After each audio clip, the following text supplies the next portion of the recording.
আজ আমি বানাবো চিচিঙ্গার নতুন একটা রেসিপি। যারা মটর চিচিঙ্গা খেতে পছন্দ করে না তারা আজকে এই রেসিপিটি একবার হলেও কিন্তু ট্রাই করে দেখবে। এটি খেতে অসাধারণ, ছোট থেকে বড় সবাই খুবই পছন্দ করবে। মুসুরির ডাল দিয়ে চিচিঙ্গার এই দুর্দান্ত স্বাদের রেসিপিটি। চলো রেসিপিটি শুরু করা যাক। রেসিপিটি করার জন্য এখানে আমি নিয়ে নিচ্ছি একটা কড়াই বসিয়ে দিয়েছি, আর কড়াইতে গরম হয়ে যাওয়ার পর এখানে আমি দিয়ে দিব পরিমাণ মতো তেল। দিয়ে তেলটা গরম হয়ে যাওয়ার পর এখানে আমি দিয়ে দিচ্ছি একটা তেজপাতা, দিয়ে দিচ্ছি আধা চা চামচ পাঁচফোড়ন, আর দিয়ে দিব একটা শুকনো লঙ্কা, 2-3টে কাঁচা লঙ্কা দিয়ে হালকাটাকে 10 সেকেন্ডের মতো আমি ভেজে নেব। ভেজে নিয়ে এতে আমি দিয়ে দিব একটা পেঁয়াজ কুচি। আমি এখানে ছোটো সাইজে একটা পেঁয়াজ কুচি করে দিয়ে দিচ্ছি। পেঁয়াজ কুচিটা হালকা আমি একটুখানি 50% মতো ভেজে নেব। পেস্টটা যখন একটু হালকা ভেজে নেওয়া হয়ে গেছে, এখন আমি এতে কিছু মশলা অ্যাড করে দিব। আমি এখানে দিয়ে দিব 2 চা চামচ টোটালি একটা মশলা তৈরি করেছি। এখানে আমি দিয়েছি আদা বাটা, অল্প একটু আদা, রসুন আর কাঁচা লঙ্কা, শুকনো লঙ্কা, 2টো শুকনো লঙ্কা, 2টো কাঁচা লঙ্কা দিয়ে পেস্টটা আমি তৈরি করে নিয়ে টোটালি এখানে 2 চা চামচ দিয়ে দিয়েছি। দিয়ে এটাকে আবারও পেস্টের সাথে খুব ভালোভাবে আমি কষিয়ে নিচ্ছি, যেন মশলার কাঁচা ফ্লেভারটা চলে যায়। এরপর আমি এখানে দিয়ে দিব আধা চা চামচ হলুদ গুঁড়ো, দিয়ে দিব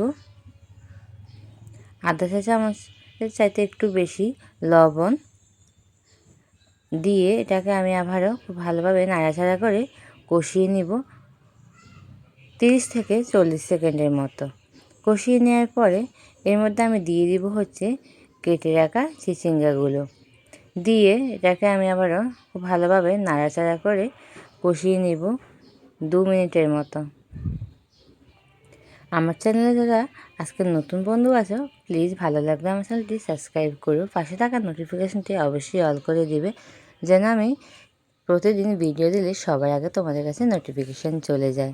আমার ভিডিও যদি তোমাদের ভালো লেগে থাকে অবশ্যই প্রিয়জনদের সাথে শেয়ার করে দিবে, আর বেশি ভালো লেগে থাকলে একটা হাইপ করে দেবে। দেখো কিন্তু এখানে আমি চিচিঙ্গাটা খুব ভালোভাবে কষিয়ে নেওয়ার পরে এতে আমি দিয়ে দিব মসুর ডাল। আমি এখানে 1 কাপ পরিমাণ মসুর ডাল নিয়েছি। ডালটাকে আমি আগে থেকে ধুয়ে পরিষ্কার করে রেখেছিলাম। ডালটা দিয়েও এটাকে আমি 2 মিনিটের মতো নাড়াচাড়া করে কষিয়ে নিয়ে এতে আমি দিয়ে দিব পরিমাণ মতো জল। এখানে আমি কুসুম গরম জলটাই ব্যবহার করি। যে কোনো রান্নায় বন্ধুরা কুসুম গরম জলটা ব্যবহার করলে রান্নার স্বাদ কিন্তু দ্বিগুণ বেড়ে যায়। এবার দেখি এখানে আমি জল দিয়ে দিচ্ছি, পরিমাণ মতো জল দিয়ে দেব।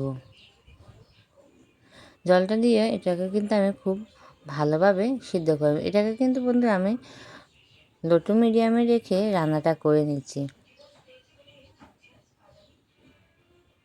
আর জলটা দিয়ে হালকা একটু নাড়াচাড়া করে নিচ্ছি আমি। এটাকে আমি এখন ফুটিয়ে নিব 2-3 মিনিটের মতো ফুটিয়ে নিব। ফিরে আসছি 2-3 মিনিট পর। 2-3 মিনিট পর দেখতে পাচ্ছ এটা কিন্তু খুব ভালোভাবে এখনও হয়নি, আর এটাকে আমি হালকা আবার একটু নাড়াচাড়া করে নিচ্ছি। এখনও ডালটাও কিন্তু আমার পুরোপুরি সিদ্ধ হয়নি, এখানে 50% চাইতেও কম পরিমাণে কিন্তু সিদ্ধ হয়েছে। এরপর এটাকে আমি আবারও 7 থেকে 8 মিনিট ফুটিয়ে নেব। ডালটা চিচিঙ্গাটাকে আমি 7-8 মিনিটের মতো ফুটিয়ে নেব। 7-8 মিনিট পর এখন কিন্তু পারফেক্টভাবে বন্ধুরা ডালটা আর চিচিঙ্গাটা দুটোই কিন্তু খুব ভালোভাবে সিদ্ধ হয়ে গেছে। দেখতেই পাচ্ছ কেমন হয়েছে, আর এটি খেতে ভাত, রুটি, পরোটার সাথে দুর্দান্ত লাগে। আজকের রেসিপিটি কে কোথায় থেকে দেখছো অবশ্যই কমেন্টে বলে যাবে। আর যারা এখনও লাইক করেনি প্লিজ একটি লাইক করে ভিডিওটা দেখা শুরু করবে। আর সকল বন্ধুকে অসংখ্য ধন্যবাদ এতটা সময় ধৈর্য ধরে আমার সাথে থাকার জন্য। দেখা হবে তোমাদের সাথে আবার নতুন একটা রেসিপির সাথে, নতুন একটা ভিডিওর সাথে। ততক্ষণ সবাই ভালো থাকবে, সুস্থ থাকবে, সাবধানে থাকবে। আর আমার ভিডিও ভালো লেগে থাকলে অবশ্যই প্রিয়জনদের সাথে শেয়ার করে দিও। আজকের রেসিপিটি কেমন হয়েছে তোমাদের সুন্দর একটি কমেন্টে বলে যাবে। ধন্যবাদ। ফিরে আসবো আবারও নতুন একটা রেসিপির সাথে।